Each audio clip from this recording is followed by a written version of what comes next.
नमस्कार मित्रों, 3K GK की सीरीज़ में आप सभी का स्वागत है। मित्रों, इससे पहले के वीडियो में हमने कण्व राजवंश के बारे में जानकारी प्राप्त की थी और यह जाना था कि किस प्रकार कण्व वंश के अंतिम राजा सुशर्मा कण्व को सातवाहन वंश के प्रवर्तक सिमुक सातवाहन ने पदच्युत कर दिया था और फिर 30 ईसा पूर्व में सातवाहन वंश की नींव रखी थी। सातवाहन वंश प्राचीन भारत का एक महारथी राजवंश था। प्रतिष्ठान सातवाहन वंश की राजधानी थी, जो कि आज के महाराष्ट्र के औरंगाबाद ज़िले में है। इनकी दूसरी राजधानी अमरावती होती है। सातवाहन शासकों की राजकीय भाषा प्राकृत थी तथा उनकी लिपि ब्राह्मी थी। सिमुक सातवाहन, जिसे श्रीमुख के नाम से भी जाना जाता है, इन्होंने 30 ईसा पूर्व से 7 ईसा पूर्व तक लगभग 23 वर्षों तक शासन किया था। सिमुक सातवाहन ने कई जैन तथा बौद्ध मंदिरों का निर्माण करवाया था। अपने शासनकाल के अंतिम समय में राजा सिमुक दुराचारी और निर्दयी हो गए थे।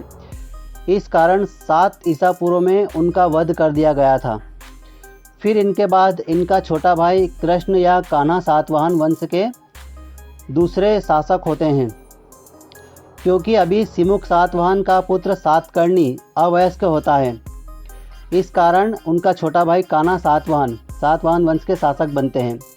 कान्हा सातवाहन ने 7 ईसा पूर्व से 11 ईस्वी तक अर्थात 18 वर्षों तक शासन किया था।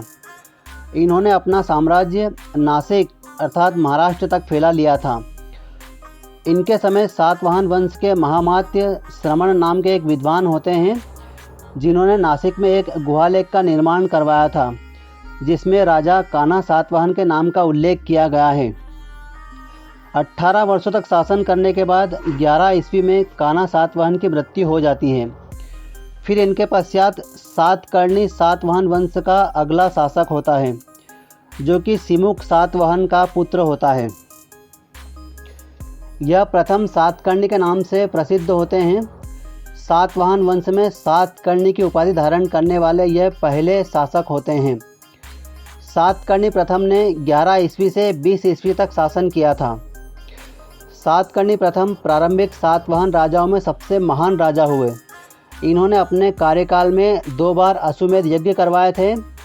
पहला यज्ञ तो राजा बनने के तुरंत बाद करवाया था और फिर दूसरा अपने शासनकाल के अंतिम समय में करवाया था तथा एक बार एक राजसूय यज्ञ करवाया था।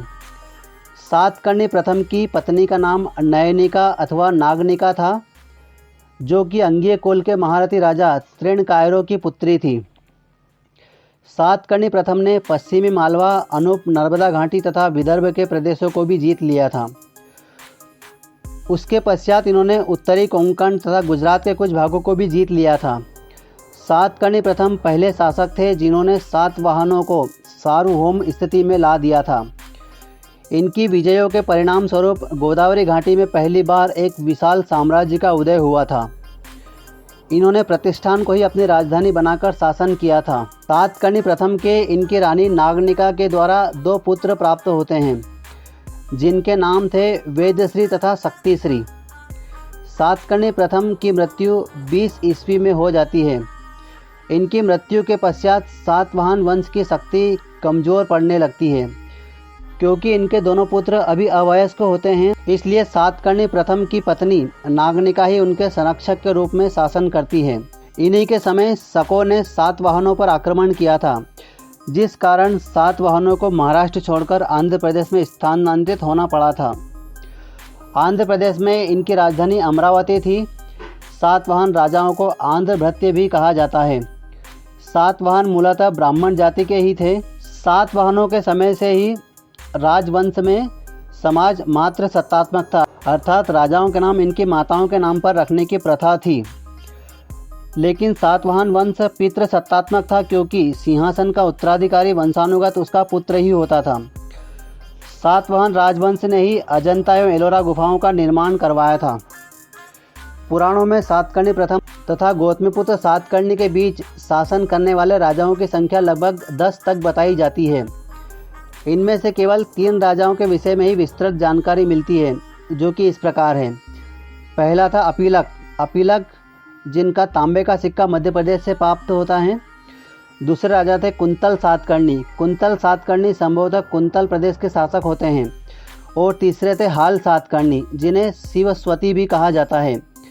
यदि प्रारंभिक सातवाहन राजाओं में युद्ध में सातकर्णी प्रथम सबसे महान राजा थे, तो शांति के क्षेत्र में हाल सबसे महान शासक थे। हाल सातकर्णी का विवाह श्रीलंका के राजा की पुत्री लीलावती से होता है। फिर उसके बाद लगभग एक शताब्दी की उठापटक के बाद शक शासकों के हाथों मान मर्दन के बाद 106 ईस्वी में गौतमीपुत्र सातकर्णी सातवाहन वंश के शासक बनते हैं। गौतमीपुत्र सातकर्णी ने सातवाहन वंश की खोई हुई प्रतिष्ठा को पुनर्स्थापित किया। गौतमीपुत्र सातकर्णी सातवाहन वंश के सबसे योग्य एवं महान शासक थे। इन्होंने ईश्वर की घोर तपस्या की थी और अनेक वरदान प्राप्त किए थे, और लगभग 25 वर्षों तक शासन करने के पश्चात इन्होंने न केवल अपने साम्राज्य की खोई प्रतिष्ठा को पुनर्स्थापित किया था, अपितु एक विशाल साम्राज्य की भी स्थापना की थी। गौतमीपुत्र सातकर्णी ने लगभग 106 ईस्वी से 130 ईस्वी तक शासन किया था। इतिहास में इनका वर्णन शक, यवन तथा पल्लव शासकों के विनाशकर्ता के रूप में किया जाता है। इन्होंने ही क्षयरात वंश के शक शासक नहपान तथा उसके वंशजों को युद्ध में हराया था। इन्होंने अपने पूर्वजों के क्षेत्र प्रतिष्ठान अर्थात महाराष्ट्र के शक शासकों को भी हराकर पुनः महाराष्ट्र को प्राप्त कर लिया था। गौतमीपुत्र सातकर्णी के समय सातवाहन वंश के साम्राज्य का विस्तार उत्तर में मालवा तथा काठियावाड़ से लेकर दक्षिण में कृष्णा नदी तक तथा पूर्व में बराड़ से लेकर पश्चिम में कोंकण तट तक फैल चुका था। गौतमीपुत्र सातकर्णी का विवाह देवी वशिष्ठी से होता है, जिनसे इन्हें 2 पुत्र प्राप्त होते हैं, जिनके नाम होते हैं वशिष्ठिपुत्र पुलवामी और दूसरा होता है वशिष्ठिपुत्र सातकर्णी द्वितीय। फिर 130 ईस्वी में गौतमीपुत्र सातकर्णी का स्वर्गवास हो जाता है। गौतमीपुत्र सातकर्णी की मृत्यु के पश्चात शक शासक रुद्रदमन गौतमीपुत्र द्वारा विजित प्रदेशों को वापस अधिग्रहित कर लेता है। गौतमीपुत्र सातकर्णी के बाद उनका पुत्र वशिष्ठिपुत्र पुलवामी शासक बनता है। वशिष्ठिपुत्र पुलवामी 130 ईस्वी से 158 ईस्वी तक शासन करता है। पुलवामी और शक शासक रुद्रदमन के मध्य उज्जैन के क्षेत्र में 2 बार युद्ध होते हैं, परंतु इन दोनों ही युद्धों में वशिष्ठिपुत्र पुलवामी शक शासक रुद्रदमन के द्वारा हार जाता है। फिर बाद में इनके भाई वशिष्ठिपुत्र सातकर्णी द्वितीय ने रुद्रदमन को हराकर अपने भाई की हार का बदला लिया था। वशिष्ठिपुत्र पुलवामी ने संपूर्ण आंध्र प्रदेश पर विजय प्राप्त कर ली थी, इसलिए इन्हें प्रथम आंध्र सम्राट भी कहा जाता है। फिर 158 ईस्वी में पुलवामी की मृत्यु के पश्चात इनका छोटा भाई वशिष्ठिपुत्र सातकर्णी द्वितीय राजा बनते हैं। इनका शासनकाल 158 ईस्वी से 165 ईस्वी तक होता है। इन्होंने द्वितीय शताब्दी में दक्कन क्षेत्र पर भी शासन किया था। इनके बाद इनका पुत्र शिवस्कंद सातकर्णी सातवाहन वंश के शासक बनते हैं। यह 165 ईस्वी से 170 ईस्वी तक शासन करते हैं। फिर शिवस्कंद सातकर्णी के बाद सातवाहन वंश का अंतिम महत्वपूर्ण शासक यज्ञश्री सातकर्णी होता है। यज्ञश्री सातकर्णी ने 170 ईस्वी से 200 ईस्वी तक शासन किया था। इन्होंने नाव की आकृति के सिक्के चलवाए थे, जो कि इनके समुद्र प्रेम एवं व्यापार प्रेम को दर्शाते हैं। यज्ञश्री सातकर्णी की मृत्यु के पश्चात सातवाहन साम्राज्य का विघटन हो जाता है। यह अनेक छोटे छोटे राज्यों में विभाजित हो जाता है। ब्राह्मणों को सर्वप्रथम भूमि अनुदान करना सातवाहन वंश के शासकों ने ही प्रारंभ किया था। सातवाहन शासकों ने उत्तर भारत तथा दक्षिण भारत के मध्य सेतु का काम किया था।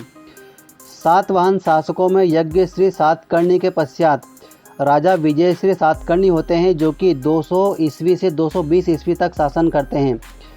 इनके पश्चात चंद्रश्री सातकर्णी और पुलोमा सातकर्णी लगभग 250 ईस्वी तक शासन करते हैं, और फिर 250 ईस्वी में सातवाहन वंश का पतन हो जाता है। सातवाहन वंश की अवनति के पश्चात वाकाटक वंश का उदय होता है। वाकाटक वंश के संस्थापक विंध्य शक्ति वाकाटक होते हैं, जो कि 250 ईस्वी में वाकाटक वंश की स्थापना करते हैं। तो मित्रों, यह थी जानकारी सातवाहन वंश के बारे में।